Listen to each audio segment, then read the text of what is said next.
પાર્ટીના પરિણામો આવી રહ્યા છે।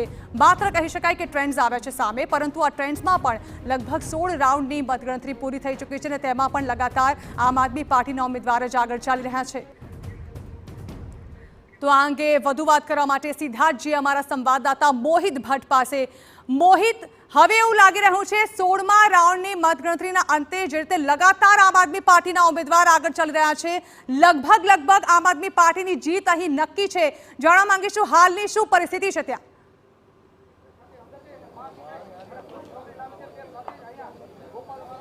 સ્પષ્ટપણે ઝરણા આમ આદમી પાર્ટીના ઉમેદવાર ગોપાલ ઇટાલિયાની જીત છે તે લગભગ નિશ્ચિત માનવામાં આવી રહી છે, કારણ કે 16 રાઉન્ડના અંતે જે ગોપાલ ઇટાલિયા છે તે જંગી લીડથી આગળ છે અને લગભગ જે 13,400 મતોની લીડ સાથે તે આગળ છે। હવે કુલ જો આખું કાઉન્ટિંગની વાત કરવામાં આવે તો 21 રાઉન્ડ છે તે છે ને તેમાંથી 16 રાઉન્ડ છે તે પૂર્ણ થઈ ગયા છે ને તેમાં જે પ્રકારની લીડ સામે આવી છે તે લીડ તોડવી હવે ભારતીય જનતા પાર્ટીના ઉમેદવાર માટે ખૂબ જ મુશ્કેલ સાબિત થઈ રહી છે અને એટલા માટે જ જે હવે અત્યારે જે આંકડો આવી રહ્યો છે તે પ્રમાણે આમ આદમી પાર્ટીના ઉમેદવાર ગોપાલ ઇટાલિયા જંગી લીડથી આ બેઠક પર વિજય થશે। જો શરૂઆતથી જ્યારે મતગણતરીની શરૂઆત થઈ ત્યારથી જ જો વાત કરવામાં આવે તો શરૂઆતના ટ્રેન્ડમાં એક જે પહેલા 2 વોર્ડમાં ગોપાલ ઇટાલિયા છે તે આગળ નીકળ્યા હતા, પરંતુ જે 2 રાઉન્ડથી લઈ અને જે 6 રાઉન્ડ સુધી એટલે કે જે જૂનાગઢ તાલુકાના જે ગ્રામ્ય વિસ્તારોમાં મતગણતરી થઈ હતી તેમાં કિરીટ પટેલને થોડો ફાયદો થયો હતો અને 6ઠ્ઠા રાઉન્ડ સુધી કિરીટ પટેલ છે તે 900 મતે આગળ હતું અને ત્યારબાદ જ્યારથી ભેસાણ તાલુકાની એટલે કે 7મા રાઉન્ડની શરૂઆત થઈ ત્યારથી સતત કિરીટ પટેલ છે તે પાછળ ચાલી રહ્યા છે અને ગોપાલ ઇટાલિયાની લીડ છે તે સતત વધી રહી છે। અત્યારે જે લીડ સામે આવી છે 13,600 મતની લીડ છે તે 16મા રાઉન્ડના અંતે સામે આવી છે અને આ લીડ છે તે હજુ વધી શકે છે, કારણ કે જે વિસ્તારમાં જે ભારતીય જનતા પાર્ટીને તેમની લીડ નીકળશે અથવા તો તેમના મતો વધશે તેવી આશા હતી, ત્યાંથી પણ તેમને મત મળી રહ્યા નથી। તે સૌથી ગંભીર બાબત છે, સૌથી મહત્વની બાબત છે અને હાર પાછળના જે ગ્રામ્ય વિસ્તારોમાં ભારતીય જનતા પાર્ટીના ઉમેદવાર પ્રત્યે અને જે ખેડૂતોને લઈ ખેડૂતોના પ્રશ્ને જે નારાજગી હતી તે નારાજગીનો ભોગ છે તે કિરીટ પટેલ બન્યા હોય તેવું સ્પષ્ટપણે લાગી રહ્યું છે અને હવે ગોપાલ ઇટાલિયા છે તે જીત તરફ આગળ વધી રહ્યા છે। ઝરણા, બિલકુલ મોહિત, સ્વાભાવિક છે કે હવે જે રીતે 16મા રાઉન્ડની મતગણતરી પણ પૂર્ણ થવાના આરે છે અને લગાતાર આમ આદમી પાર્ટીના ઉમેદવાર જ આગળ ચાલી રહ્યા છે। એવું કહી શકાય કે હવે જ્યારે પરિણામો ક્લિયર થશે ત્યાં સુધીમાં લગભગ આમ આદમી પાર્ટી જીતશે તેવી શક્યતાઓ પૂરેપૂરી છે। આમ આદમી પાર્ટીના જે કાર્યકર્તાઓ છે ત્યાં તેમની સાથે કોઈ વાતચીત થઈ, તે લોકોએ કોઈ તૈયારીઓ કરી હોય પોતાની જીતને લઈને? ભાજપના જે ઉમેદવાર છે તે ખૂબ જ પાછળ છે લીડમાં અત્યારે, તો ભાજપના કાર્યકર્તાઓ સાથે આપની કોઈ વાતચીત થઈ હોય, આ બંનેના કાર્યકર્તાઓ સાથે કોઈ વાતચીત થઈ હોય અને તે લોકોએ કોઈ વાત કરી હોય આપની સાથે, ઉજવણીની તૈયારીઓ ચાલી રહી હોય?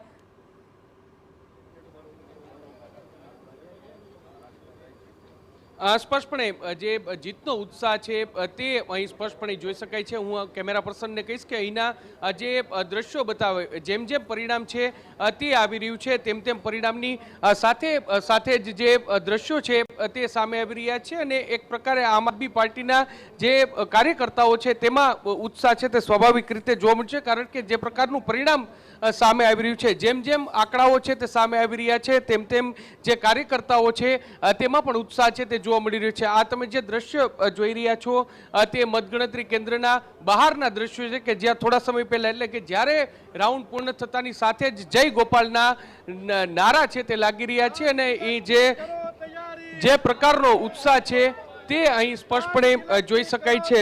ભારતીય જનતા પાર્ટીના પક્ષમાં આ પરિણામ છે તે આવ્યું નથી એટલે સ્વાભાવિક રીતે તેમાં નિરાશા છે તે જોવા મળે છે અને અહીં ભારતીય જનતા પાર્ટીના કાર્યકર્તા છે તે જોવા મળી રહ્યા નથી, પરંતુ જે ઉત્સાહ છે તે આ દ્રશ્યો છે તેના પરથી સ્પષ્ટપણે જોઈ શકાય છે અને સ્પષ્ટપણે સમજી શકાય છે। ઝરણા, આપને જો ચૂંટણી કેમ્પેનની વાત કરવામાં આવે તો જે 3 મહિના જેટલો સમય છે તે એનાથી પણ વધારે સમયથી ઉજવણીનો માહોલ છે, તો એક પ્રયત્ન કરી જોશો આમ આદમી પાર્ટીના કાર્યકર્તાઓ સાથે વાતચીત કરવાનો?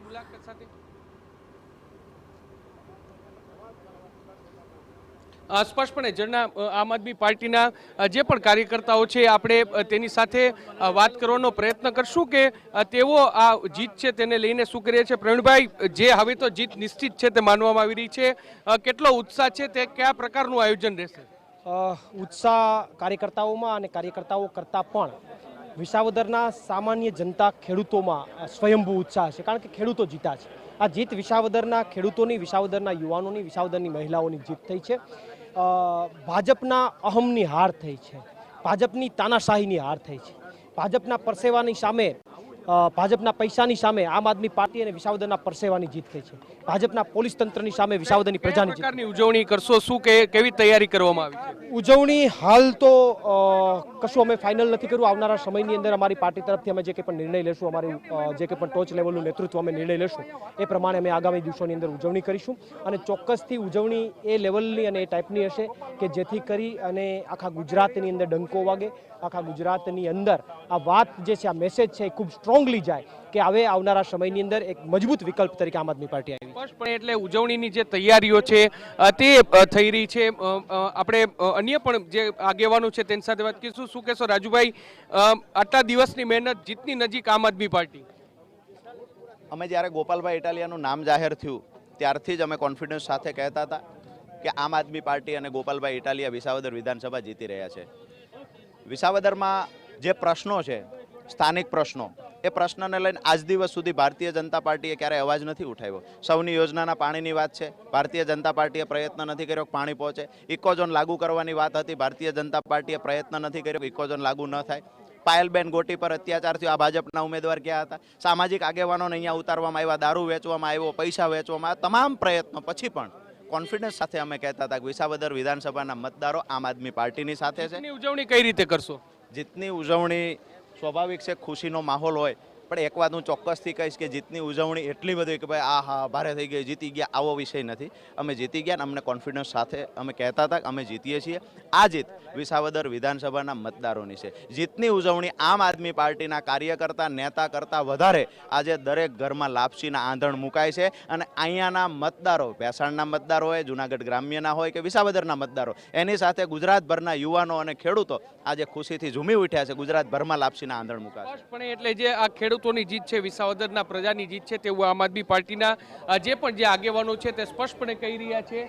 અને અહીં જે દ્રશ્યો તમે જોઈ રહ્યા છો કે આમ આદમી પાર્ટીના જે વ્યવસ્થા સાથે જોડાયેલા છે તે કાર્યકર્તાઓ છે તે અહીં પહોંચ્યા છે અને તેમના દ્વારા જે ઉજવણી છે તે કરવામાં આવી રહી છે. અને જે જય ગોપાલના નારા છે તે પણ લાગી રહ્યા છે. જો તમે દ્રશ્યો જોઈ રહ્યા છો કે જે પરિણામ છે તે આવ્યા છે ને વધુ એક લીડ છે તે સામે જે આવી છે અને તેને લઈને જે ઉત્સાહનો માહોલ છે તે અત્યારે આમ આદમી પાર્ટીમાં જરૂરથી જોવા મળી રહ્યો છે. જી જર્ના. જી બિલકુલ મોહિત, સ્વાભાવિક છે કે આમ આદમી પાર્ટી માટે એક સારો અવસર છે. 2022માં આમ આદમી પાર્ટીએ જે અહીં જીત હાંસલ કરી હતી, ત્યારબાદ ફરી એકવાર જ્યારે પેટા ચૂંટણી યોજાઈ રહી છે ત્યારે ફરી એકવાર આમ આદમી પાર્ટીના જ કોઈ નેતાને અહીં ચાન્સ આપવામાં આવી રહ્યો છે. ત્યાંની જનતા દ્વારા આશા રાખીએ કે જે પણ ઉમેદવાર જીતે તે જનતાના કામ કરે.